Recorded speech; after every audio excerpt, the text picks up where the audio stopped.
This video is brought to you by Miniature Market. Thousands of board games, miniatures, and paints, discount prices at miniaturemarket.com.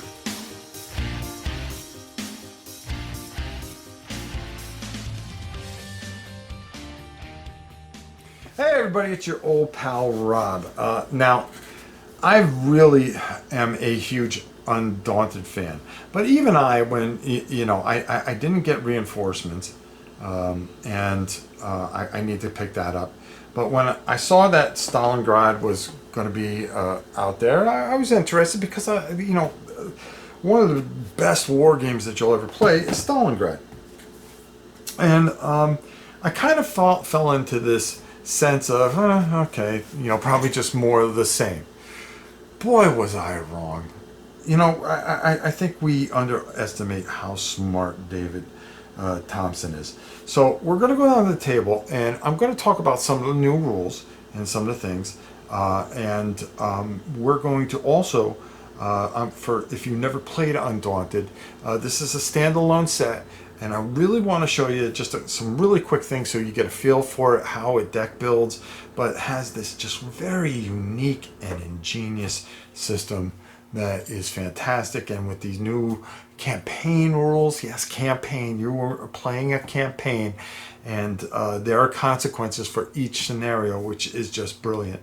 Again, we're going to go over a little bit of that, and then we're going to come back up top and we're going to talk more about this and David. So here we have Undaunted Stalingrad. Like I said, there's a lot going on in this one. You're going to get your map book, your German scenario book with all types of different scenarios. There's a lot of rule changes, and I'm going to show you a couple of things.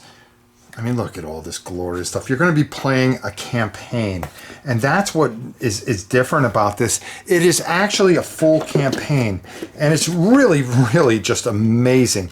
You're going to start out, and you're going to do all kinds of different things to what you're going to do is you're going to do a battle, and you'll do a scenario, and what happens is anything that happens in that next scenario, it's going to go over to the next scenario. We're going to explain some of the rule changes. I'm going to take some of these pieces out, but I just wanted to show you everything that you get with it. You're going to get a bunch of different counters. You're going to get tanks, which is awesome. These are going to be retreat markers. We'll talk a little bit more about that, and just a ton of glorious tiles. Especially with this type of scenario, you're going to get a ton of dice. Your starting decks here, your reserve deck, do not open until instructed. So there's a whole scenario that gets built into this, and how things play out will determine other things, which is really unique for Undaunted. So I'm going to break out some things. I'm going to show you some stuff, and we'll be back in a second. So I'm not going to set everything up here or go over too much, because first of all, go check out Gaming Rules. I know they did a few things, and a couple other channels have done a really good job with this. So what I want to just tell you is some of the different things that, if you are an experienced Undaunted player like myself, who's played this until the cows come home, there's a couple of new things here. First of all, you are not going to want to look into these books or unwrap any of the decks in there that say do not touch. You don't touch any of that stuff till later. Your map book, you're going to start with the very first scenario, which is right here. This is a tutorial that is going to start you off with just kind of some basic rules so you understand some of the concepts here. What you're going to be doing is building a deck, and I didn't lay out all the cards, but there are going to be certain things in there like bolster, and you're going to have that with some of your leaders, and I'm going to pull this out. Bolster, and you're going to be able to take 2 B units and put them into your discard pile, and that's how you're going to build your deck. A couple of the big changes here that are really, really interesting is, first of all, the scale. Well, these tokens are not just individual people, they are a group of people, okay? Actions, there's going to be some additional actions. Control, for instance, okay? If you are able to move into the same area as somebody and it is not under anybody's control, even with another unit there, you can take control of that particular area. Thus, kind of each tile telling you the vastness with all the buildings and everything. You're going to be able to destroy buildings here too. That's later on, and you'll see that when we do a live play. The other thing that is really fascinating is that if you destroy a unit, which means that you eliminate all the cards for that particular unit, when you cause hits, you're going to remove cards of that particular unit. For instance, if we were able to hit the riflemen and they had no more cards in either A, their hand, B, their discard pile, or their deck, or where they can grab them, well, that normally would remove a unit and kill a unit. No, what's going to happen is something called, they are going to be routed, which means they are going to move back out of an area. What happens is all those cards are going to be put into a pile. And when they are put into a pile, what is going to happen at the end of the scenario, you're going to count those cards up. And depending on how many of those cards, you may have killed that particular unit for the rest of the campaign. So it really becomes a very interesting situation. There are a couple of new rules, such as Inspire. Okay, what's going to happen is when you play an Inspire card, and you may have a card that you've already played, like particularly we played this Rifleman already, and they already had taken a shot. Well, what's going to happen is if you play Inspire, you get to use that right away again. So they will get 2 moves if you choose to use the Inspire, which is really cool. It's really something different. And in the rule book, it says when you take this action, you reuse an ability of a card in play. So you can use any ability. If maybe you attacked, well, you can attack again. If you wanted to take control, well, that's a whole different thing. Maybe you can try to take control again. There is no spawning in this, and this, while previous Undaunted titles have allowed you to either play scenarios, which normally you would do is play a bunch of scenarios, this one strings everything together for this really illustrious campaign in one of the most historic and most important battles of all, Stalingrad. Okay, and this is just a massive set with tons of tiles, tons of units, and all these special things that go on. David has really outdone himself. This is really just something special. Now, how do you shoot at somebody? Well, that's pretty much easy. First of all, you have a defense value, and if this rifleman was trying to shoot this particular scout, well, he has a defense of 5. Okay. Now, if you notice here, there is a 1 here. Okay, that's going to be added to that, so that would be 6, right? And then because you are exactly 1 whole tile away, you would add that would be 7. So you would need a 7 or better to hit, and I rolled a 1, so I would have missed. There are also things in here that would help you not only just attack, but you would be able to not recon, but suppress. So you would roll, as you can see here, for a machine gunner, you can roll 4 dice, and all you got to do is hit 1. So you would roll that die, or individual die, 4 different times. I rolled a 1, I rolled a 2, I rolled a 9, and all you got to do is do it once, and you're going to flip that over to the suppress side. Okay, the other player will be able to unsuppress them with certain actions, such as inspired and stuff like that. That'll help. Not inspired, excuse me. Different types of abilities that you will have with your units. Now, every time you cannot move into an area unless it has been scouted.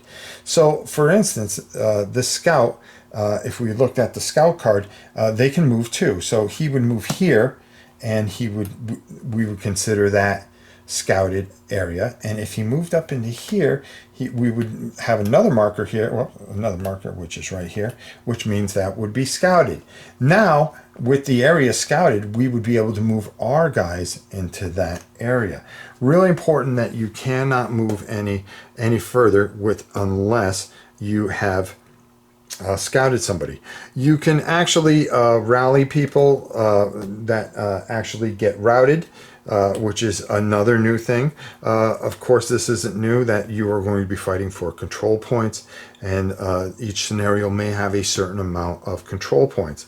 Now, every time that you scout an area, you are going to add one of these Fog of War into your hand. And what these do, they really don't have any value. They're just going to clog up your deck.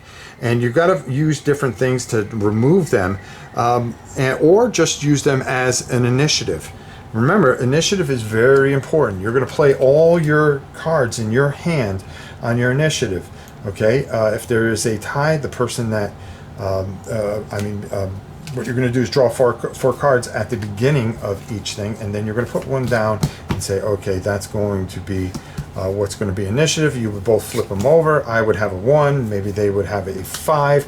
They would have initiative, and they would get to go first, and they would complete their moves, and then, of course, it would be my turn.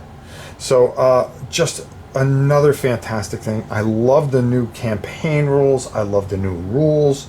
It adds a vastness to this game that is really fantastic. So we're going to go up top and we're going to talk about this a little bit, and then we're going to get on out of here. Another great game from Osprey and David Thompson and Trevor Benjamin. This is their biggest and most glorious box set ever, and wow, I'm really blown away by this. So let's go up top and get my final thoughts. There is a reason that David is usually the smartest guy in the room. He has his, a lot of people follow him. I remember when he was first getting started, I would do anything I could to help him, And now, he just has so many tremendous people that are around him and, love everything that he does. And it's well deserved. Because David is probably one of the most brilliant people I've ever met as far as game design is concerned. What he does, what he's done with his series of DVG games, I got to get the latest one. DVG is a whole different story. Trying to get their stuff, they're going through stuff, but he's made a lot of great games for them. Stealth by Sea, Pavlov's House, all these fantastic, just wonderful experiences. And very unusual battles. He's done Sniper Elite, which I've got to get my hands on, which I heard nothing but good things, and I love everything that David does, plain and simple. He actually did a space game that you guys got to check. Go check it out on BGG. Hopefully he does something with that. But this here, folks, I'm going to be honest with you. Like I said, when I heard it was coming out, I just went, oh, okay, another expansion for Undaunted. And sometimes you get lulled into a false sense of, more of the same. Nah, this is one of the brilliant minds out there. And I said it before, and I'm going to say it again. David is special. And what he's done here with the new rules, making a game that you can keep very condensed in front of you seem so much bigger. Okay, because Stalingrad was a huge, massive battle, and being able to build that theme in there, all the beautiful tiles, everything that you get in this, and the campaign, your consequences, your actions. There are certain times that you need to bail to live to fight another day, and to go through these scenarios with a friend. This is just tremendous, fantastic, well thought out. taking and breathing not so much new life, but just taking this and raising the bar. And that's what he does. This is why he is one of the best out there. Just absolutely fantastic. And he's done so many wonderful games. I just hope that he keeps creating and creating, because the only people that are winning out of this is us. And we need to recognize this. This has to be considered one of the games of the year. Okay. Yes, it's coming out late in the year, but this is just something that is unbelievably special. And until you get it in your hands and get a feel for it, as a matter of fact, all the Undaunteds are fantastic, but this just does something different and has this just really unique feel. You don't lose people. They basically retreat. And it's not until after the scenario that you learn your consequences of your actions. And just well thought out, brilliant, beautiful. The art, everything about this, it just stands up. Huge box, huge game. One of the biggest Undaunted games out there. I think the reinforcement box is the same size, which I've got to get my hands on that as well. But again, a tip of the hat to David and his and Osprey Games for doing a fantastic job, and not just doing more of the same, but really thinking things through and taking a unique battle and making it special. This is a fantastic job and a must-have for everyone's collection. I highly, highly suggest this. Until next time, for War and Pieces, it's your old pal Rob. We'll see you soon.